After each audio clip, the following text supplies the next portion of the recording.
বিপ্লবের সময় এসে ইসরায়েলি বাহিনী যেইভাবে আজকে হামলা চালিয়েছে ওই জওয়ান কর্মীদের উপর, এটা ইতিহাসের জন্য সবচেয়ে কার্যকর ঘটনা। এবং এই পর্যন্ত আন্তর্জাতিক সমস্ত নিয়ম নীতিকে লঙ্ঘন করে যে ঘটনা ঘটেছে এটা মানব জাতির জন্য কলঙ্ক স্বরূপ। আজকে এদিকে কোনোভাবেই গ্রহণ করা যায় না। সারা বিশ্বব্যাপী যে প্রতিবাদ হচ্ছে এতেই কৃতজ্ঞকে বোঝা যায় মানুষ প্রকৃতপক্ষে আপনারা দেখবেন মানুষ এই কঠোরতার বিরুদ্ধে অবস্থান নিয়েছে।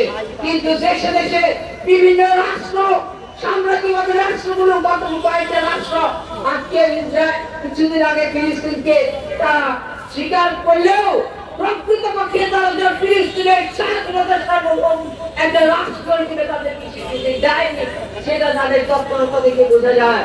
আর আপনারা যে দেখুন ওই মধ্যপ্রাচ্যের কথা, মধ্যপ্রাচ্যের সরকার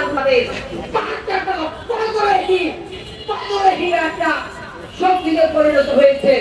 আজকে মধ্যপ্রাচ্যে মানুষ করছে না। আরে তাদের সরকারগুলো আজকে নির্লজ্জভাবে জাহান্নামী সরকারের, ইসরায়েলি সরকারের আজকে তারা সমর্থন দিয়ে যাচ্ছে, সহযোগিতা দিয়ে যাচ্ছে, এবং অর্থ অস্ত্র দিয়ে পর্যন্ত সৌদি আরব থেকে করে অন্যান্য মধ্যপ্রাচ্যের রাষ্ট্রগুলির সরকারগুলো তাদেরকে সহযোগিতা দিয়ে যাচ্ছে। বন্ধুরা, মধ্যপ্রাচ্যের রাষ্ট্রগুলির প্রতি আমরা আহ্বান জানাচ্ছি বাংলাদেশের পক্ষ থেকে, এইখানে আপনারা এখনো সময় আছে, আপনাদের বিবেক জাগ্রত করুন। সারা বিশ্বের যারা নাকি ইউরোপের আজকে যারা খ্রিস্টান, যারা বৌদ্ধ এবং অনেক মানুষ আজকে তারা এই আন্দোলনের পক্ষে দাঁড়িয়েছে। আর আপনারা ধর্মের নামে কথা বলেন, এখানে তো ধর্মকে আমরা তো ইস্যু করছি না, তারপরেও এখানে মুসলমানরা কিন্তু আছেন।